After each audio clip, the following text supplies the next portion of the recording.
പടവലങ്ങയുടെ ഗുണം അറിഞ്ഞാൽ പിന്നെ ആരും അത് വേണ്ടാന്ന് പറയില്ല. ശരീരത്തിന് ആവശ്യമായ ഒരുപാട് ആരോഗ്യ ഗുണങ്ങളുടെ കലവറയാണ് പടവലങ്ങ. നമുക്ക് പടവലങ്ങയും ചെറുപരിപ്പും ചേർത്ത് തോരൻ ഉണ്ടാക്കാം. 1 സ്പൂൺ വെളിച്ചെണ്ണ ചൂടാക്കി കടുക് പൊട്ടുമ്പോൾ ഉഴുന്ന് ചേർത്ത് നല്ല മണം വരുമ്പോൾ മുളകും കറിവേപ്പിലയും ചേർക്കാം.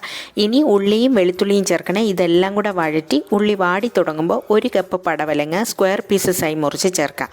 ഇതിൻ്റെ കൂടെ കുക്ക് ചെയ്ത പോഷക സമൃദ്ധവും രുചികരവുമായ 1/4 കപ്പ് ചെറുപരിപ്പ് ചേർക്കാം. 1/4 സ്പൂൺ മഞ്ഞൾപ്പൊടിയും പാകത്തിന് ഉപ്പും കൂടെ ചേർത്ത് പാത്രം അടച്ച് ചെറു തീയിൽ വേവിക്കാം. പടവലങ്ങയും പരിപ്പിൻ്റെ കൂടെ കുക്കായി കഴിയുമ്പോൾ 1/2 കപ്പ് തേങ്ങ, 1/2 സ്പൂൺ ജീരകം, എരിവിനനുസരിച്ച് മുളകും കൂടെ ഒന്ന് ഒതുക്കിയെടുത്ത് ചേർക്കാം. ഇനി എല്ലാം കൂടെ തട്ടിപ്പൊത്തി പാത്രം അടച്ച് ചെറു തീയിൽ സ്റ്റീം ചെയ്താൽ മാത്രം മതി. പോഷക സമൃദ്ധമായ പടവലങ്ങയും ചെറുപരിപ്പും വെളിച്ചെണ്ണയും തേങ്ങയും ചേർന്ന ഈ തോരന് സൂപ്പർ ടേസ്റ്റാണ്.